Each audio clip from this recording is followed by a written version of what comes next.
There is a library in North America with a strip of black tape running across the floor. Walk in the front door and you are standing in Vermont, in the United States. Take 4 steps toward the shelves and you are standing in Quebec, in Canada. The Haskell Free Library was deliberately built straddling the line in the early 1900s. The stage of its opera house sits in one country. The seats sit in the other. For over a century, people walked across that tape without thinking about it. Then, in 2025, that stopped being true. The rules changed. The tape started to matter. Here is the strange part. Nothing about that floor is different on either side of the tape. The only thing that changes is what a piece of paper says about you. And that piece of paper decides whether you can walk 4 steps forward. Now, zoom out. That same invisible thing is wrapped around every square meter of land you have ever stood on. 8 billion people organize their entire lives around it. Where you can work, who you can marry easily, which hospital will treat you. And almost nobody has ever asked the obvious question, who drew the first one? Because for most of world history, that line did not exist. Not the line, not the idea of the line. For roughly 95% of the time humans have existed, you could walk in a straight line for a year and never be stopped. No checkpoint, no stamp, nobody asking where you were born. And here is the loop I want you to hold on to for the next 30 minutes. The first real border in recorded history was not a wall. It was not a fence or a river or an army. It was a stone.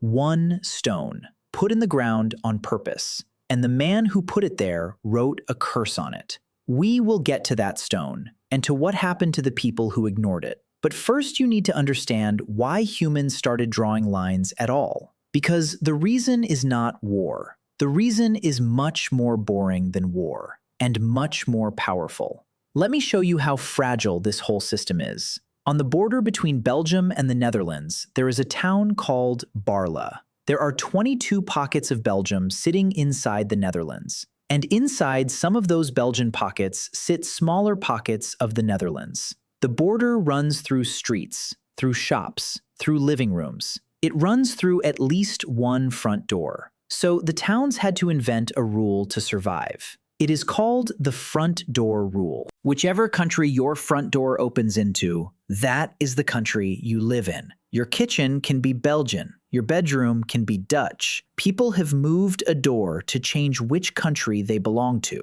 That is not a joke. That is the actual legal test. And when the pandemic hit, one side had to wear a mask and the other side did not, in the same shop, on the same afternoon. Think about that for a second. The most powerful system on Earth, and it can be defeated by a builder with a hammer. Which brings me to the thing that took me a long time to accept. A border is not a physical object. It never was. It is an agreement. That is all it has ever been. It only exists because enough people on both sides wake up every morning and behave as if it exists. The tape on the library floor is not powerful. The belief in the tape is powerful. And belief can be built, which means belief can be broken. Every collapsed empire in world history is just a moment when enough people stopped believing in a line. That is the real story of the history of borders, not lines on a map, agreements in people's heads. If that just landed for you, subscribe now, because the rest of this video is 30 specific moments where humans invented, tested, and broke those agreements. And some of them happened in the last 100 years. Right. Let's go back to before any of it existed. Picture the world before borders. Small groups, moving with the food, following herds, rivers, seasons. When somebody asked where you were from, the answer was not a place. The answer was a person, a family, a name. You belonged to people, not to a patch of ground. And that changes everything about how you see land. When you are moving, land is a route. You do not defend a route. You use it and you leave. But here is the first surprise in this story. Humans did not settle down because farming forced them to. In several places, the settling came first. People chose a valley, built solid houses, and stayed there while still hunting and gathering. They stopped moving before they had any crops to stay for, and the moment humans stopped moving, something new appeared in ancient history. The idea that this specific piece of ground is ours. So how do you tell a stranger that a valley is yours? You cannot write. There are no documents. There are no maps. There is no police force to call. Archaeologists studying Neolithic Europe notice something about the big stone tombs. They tend to sit on good land, visible land, high ground, and field edges. One long-standing argument is that these monuments were doing a job. They were saying something to anyone approaching. The people who came from these bones live here. Your dead become your deed. Because a grave is the one thing you cannot fake and cannot move. So the first territorial markers in human history were not weapons. They were ancestors. That is a claim, though, not a border. A claim says, this is mine. A border says something much more specific and much more dangerous. A border says this is where mine stops and yours starts. And for that, you need two groups who both agree on the same line. That took thousands more years. And it started with grain. Southern Mesopotamia, roughly 4,500 years ago. Two cities, Lagash and Umma. Between them, a strip of very good farmland. So a third king from a city called Kish is brought in to settle it. And he does something that had never been recorded before. He surveys the land. He picks a line, and he plants a stone on it.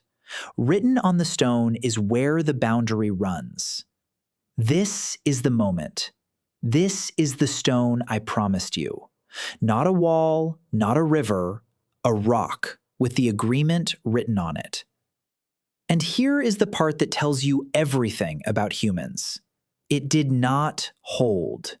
Umma pulled the marker out. Lagash went to war and won, and their king put up a victory monument. It shows soldiers marching in tight formation and birds carrying off the dead.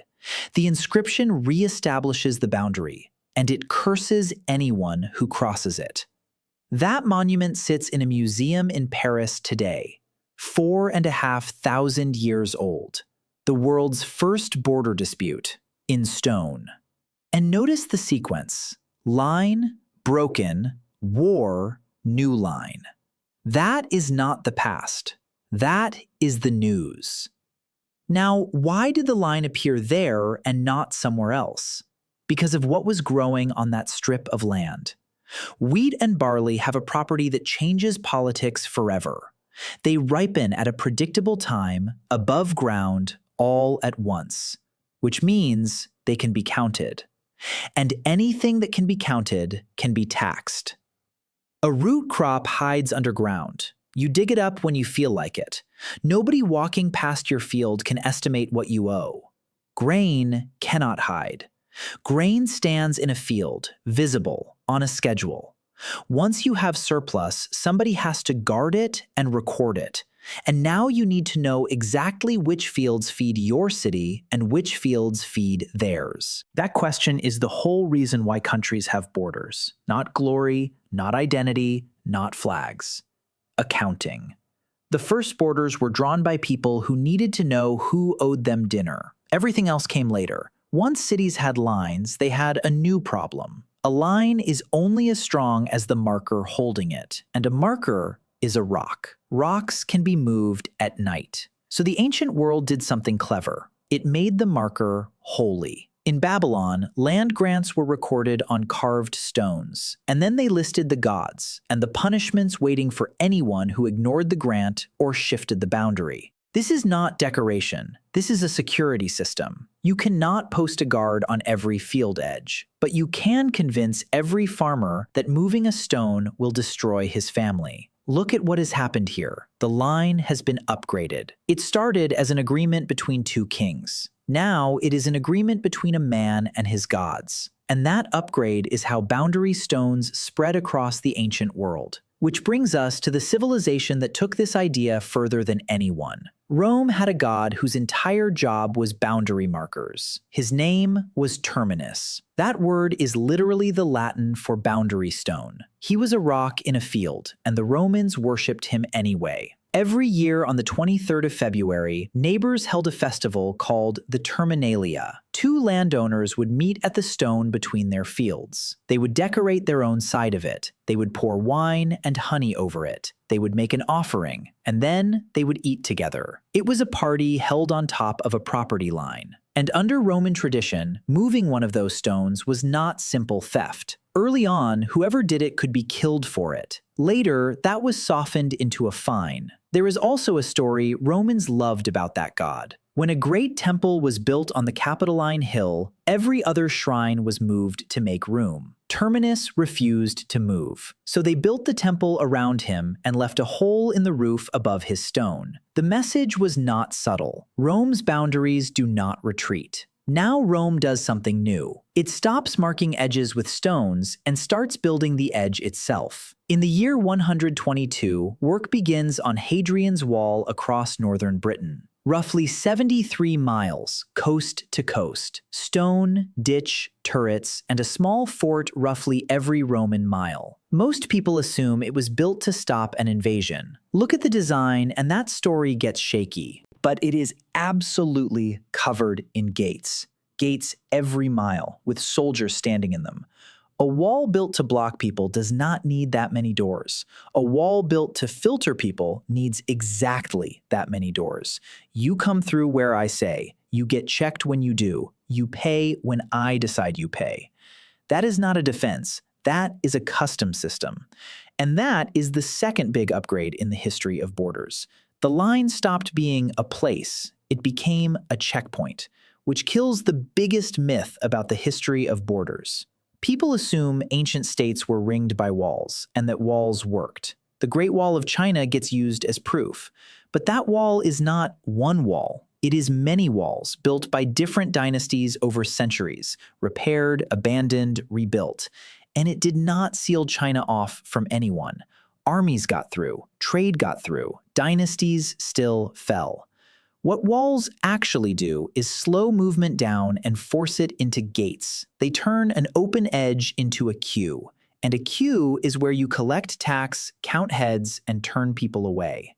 Here is the number that surprised me most while researching this.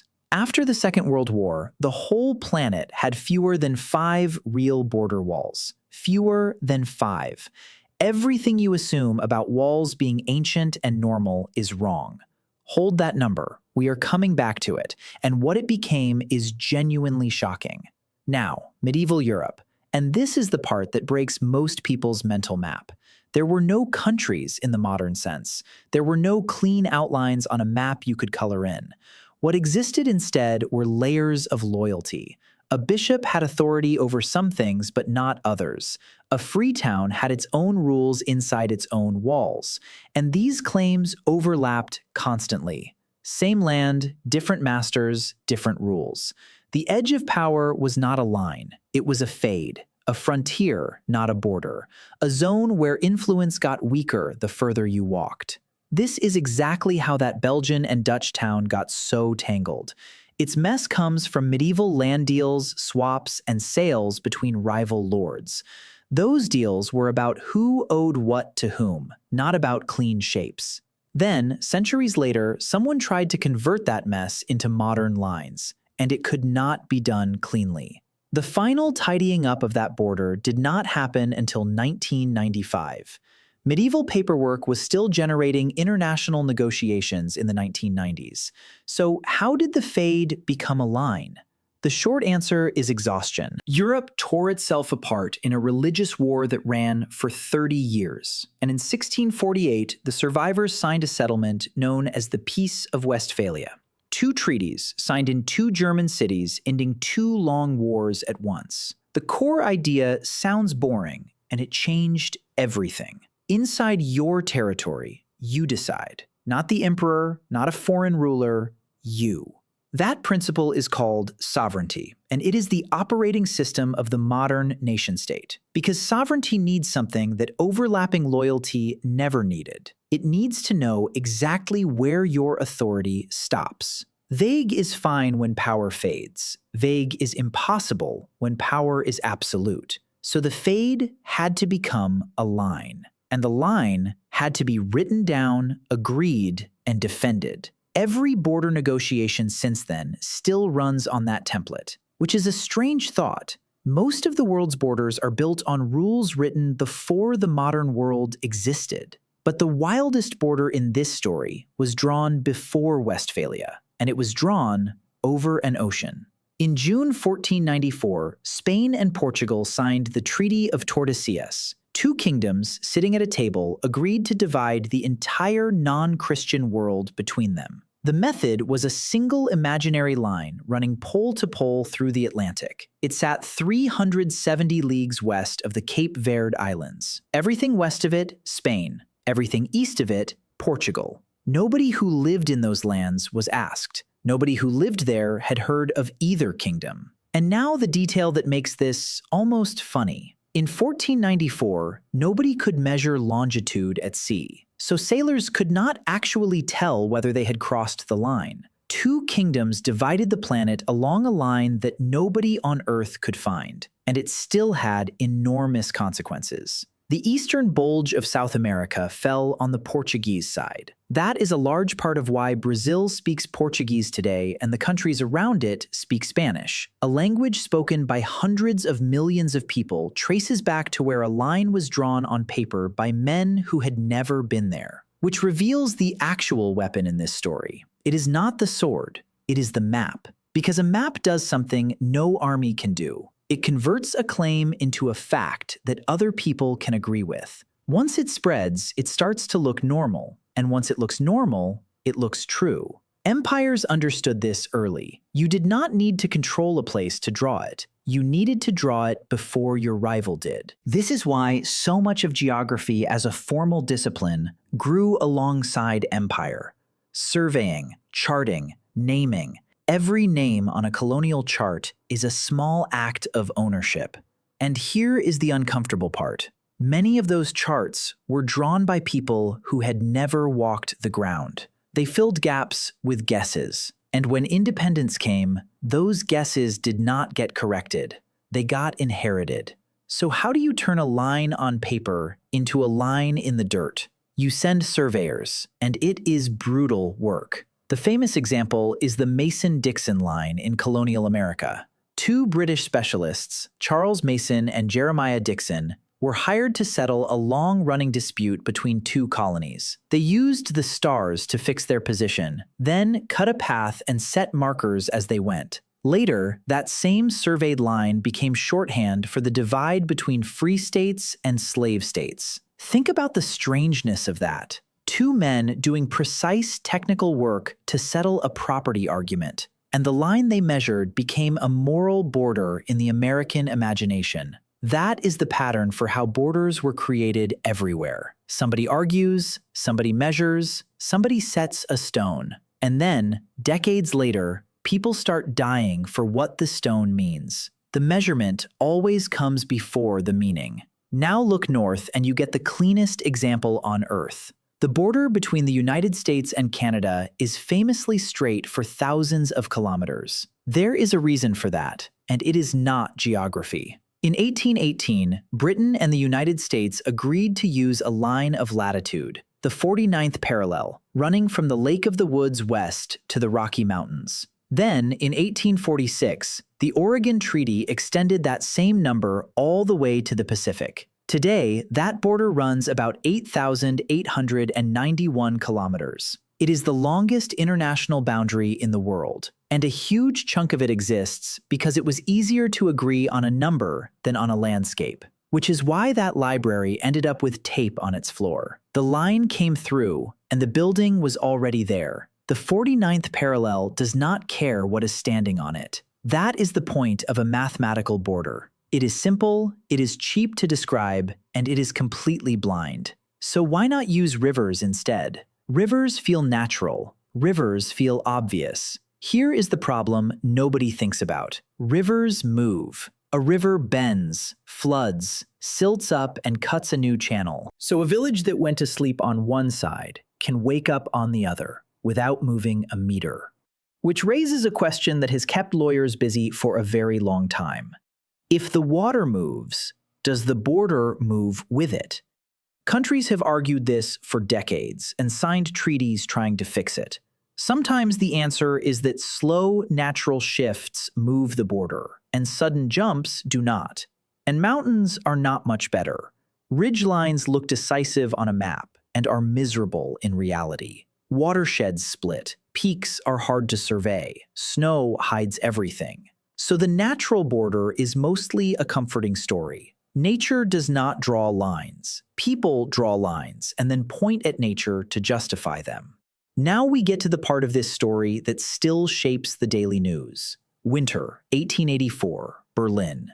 The German chancellor hosts a conference. 14 countries send representatives. On the table is Africa. The Berlin Conference ran from November 1884 to February 1885. Not a single African ruler was present. A request from the Sultan of Zanzibar to attend was turned down. The conference set the rules for claiming territory, including the idea that a claim counted if you could show effective control on the ground. And that rule started a race. Before the conference, European powers held mostly coastal strips. Within roughly 30 years, the overwhelming majority of the continent was under European control. The lines they produced cut through communities that had existed for centuries. Nobody drawing those lines had to live inside them. And here is the loop I am opening now. Those borders should have been erased the moment independence came. They were not. The reason why is one of the hardest decisions of the 20th century, and I will come back to it. 1916. The First World War is grinding on. A British official and a French official sit down over maps of the Middle East. Their names were Mark Sykes and François-Georges Picot. They carve up Ottoman territory into zones of British and French influence. This becomes known as Sykes-Picot. It was a secret arrangement between two empires about land belonging to neither of them. The people living there were not consulted and were not supposed to find out, but they set the frame for the states that followed and for arguments that are still live today. Two men, a map, a pencil, and a century later, people are still living and dying inside the consequences. This is the moment to be honest about something. We like to imagine borders as the outcome of long negotiation between peoples. Some are. An enormous number were decided in rooms by a handful of officials who never visited the ground. Which brings us to the most extreme example in modern world history. July 1947. A British barrister named Cyril Radcliffe lands in India. It is his first time in the country. He has never drawn a border before. He is given a little over 5 weeks to divide British India in two. He works largely from population data and maps. The final award was published on the 17th of August, 1947. By then, India and Pakistan were already independent. Millions of people found out which country they were in after the countries existed. The partition of India triggered mass displacement and horrific violence. Radcliffe himself was reportedly disturbed by what followed. He left, refused his fee, and destroyed his working papers. He never came back. Sit with the arithmetic for a second. 5 weeks, one outsider. A line still shaping the lives of well over 1 billion people. Now you understand why I said a border is an agreement, not an object. Because this one was never agreed by the people it cut. So back to the loop I opened, the colonial borders in Africa. Independence arrives across the continent through the 50s and 60s. 1960 alone saw a wave of new states. Every one of them inherited lines drawn by outsiders. The obvious move is to redraw them properly. And in 1964, the newly independent states looked at that option and refused it. The Organization of African Unity resolved to respect the borders existing at independence. Not because the lines were good. Everyone knew they were not. Because opening the question would mean opening every question at once. They chose bad borders over uncontrolled redrawing. That is one of the coldest, most consequential decisions of the century. And it tells you something brutal about this system. Once a line has been drawn and accepted, removing it may be more dangerous than living with it. The line does not have to be fair to be load-bearing. It just has to be old enough that everything else is now built on top of it.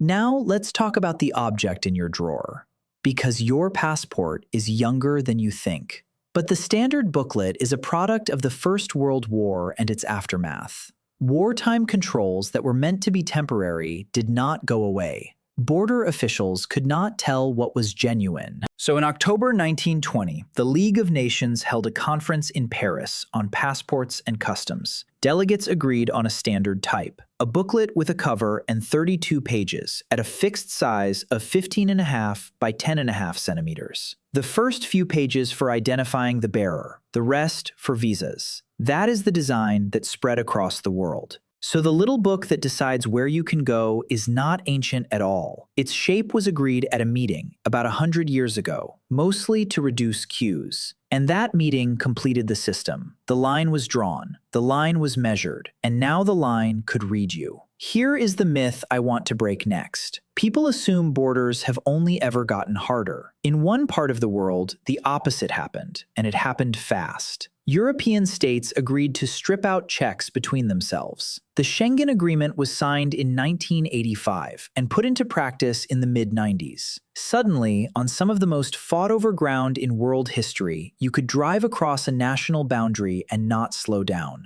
That is the strongest evidence for everything I said at the start. The line did not physically vanish. The agreement about the line changed. And when the agreement changed, the border basically stopped existing for daily life. It can go the other way too, fast. Checks come back during a crisis, a pandemic, a security scare. The same road, the same tarmac. 1 month you drift across it. The next month you are stopped and asked who you are. Nothing on the ground changed, only the agreement did. Now the number I told you to hold on to. After the Second World War, the world had fewer than 5 real border walls. By 1989, the year the Berlin Wall came down, that had risen to roughly 15. And here is the twist. The moment everyone celebrated as the end of walls was the beginning of the boom. Researchers tracking this counted around 70 border barriers by the end of the 2010s, with more planned. Most of them went up after the year 2000. So we are living through the most heavily walled period in human history, not the ancient world, now.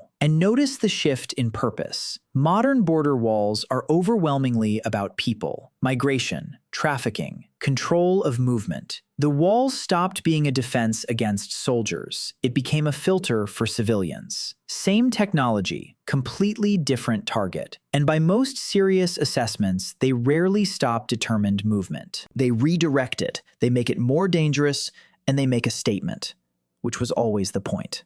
Now the strangest place on the planet. Between Egypt and Sudan, there is a patch of desert called Bir Tawil. It is about 2,060 square kilometers, and no recognized country claims it. Nobody. The reason is beautiful in a horrible way. 2 different colonial-era lines were drawn in 1899 and 1902, and they disagree. One of them puts a valuable coastal area on one side. The other puts it on the other side. Both Egypt and Sudan want that coastal area. And to claim the coastal area, each of them has to insist their preferred line is the correct one. But whichever line you insist on, that same line hands Bir Tawil to the other side. So claiming this desert would weaken your claim on the prize. Both countries walk away from it. The result is one of the only significant patches of land on Earth described as terra nullius, nobody's land. Random people online have declared themselves king of it. It means nothing. But Bir Tawil proves the point of this whole video better than anything else. Land does not come with an owner attached. Ownership only exists when other countries agree to it. And here, nobody wants the agreement. So is this finished? Is the map settled? Not remotely. In 1945, the United Nations had 51 members. Today, it has 193. Most of the countries on your map are younger than the oldest people alive. The newest, widely recognized country is South Sudan, independent on the 9th of July, 2011, after a referendum. That is well inside living memory. And right now, there are dozens of active disputes over lines. That one had a happy ending. Most do not. And remember that library floor? Even a border everyone considers boring and safe can tighten in a single year when the agreement shifts. Nothing about this system is permanent. It only feels permanent because it outlasts a human life. So let me answer the question properly. How did humans invent borders? It happened in layers, and each layer solved the failure of the last. First, people stopped moving and needed to say, "This ground is ours," so they claimed it with monuments and ancestors. Then they grew grain, which could be counted, stored, and taxed. So somebody had to know exactly which fields belonged to which city. Then, two cities argued over the same fields, and a third king surveyed a line and planted a stone. Then the stone dot moved, so they wrapped it in curses and gods to make it unmovable. Then Rome turned the edge itself into a structure with gates, so the line became a checkpoint. Then Europe collapsed into war and agreed on sovereignty, which forced fuzzy frontiers to become exact lines. Then empires learned to draw land they had never seen, and the map became the weapon. Then surveyors turned paper into stone markers on real ground. Then conferences and commissions carved up continents in rooms, in weeks, with no one local present. Then paperwork caught up, and the passport let the line read you as an individual. And then, in our lifetime, we built more walls than any generation before us. Every single layer is still running underneath your life today. Here is what I keep coming back to. There is a version of this story where borders are the villain, and a version where they are the reason you are not currently at war with the next valley. Both are partly true. A border is a promise that this is where my rules stop. When the promise is kept, most people never think about it. When the promise breaks, it is one of the most dangerous things on earth. And the promise is only ever as strong as the belief holding it up, which is why I started on that library floor. A strip of black tape. No wall, no guard, no river. For over a century, people stepped over it to borrow books. Then the agreement changed, and the tape became a border again. Nothing moved. Nobody dug anything up. The line was always there. It was only ever a decision about what to do with it. Tonight, you will go to sleep inside a shape somebody drew. That shape is probably younger than your grandparents. And if you want to see how deep this goes, watch the video on your screen next. Because before humans drew lines around land, they had to invent something even stranger: the idea that land could be owned at all.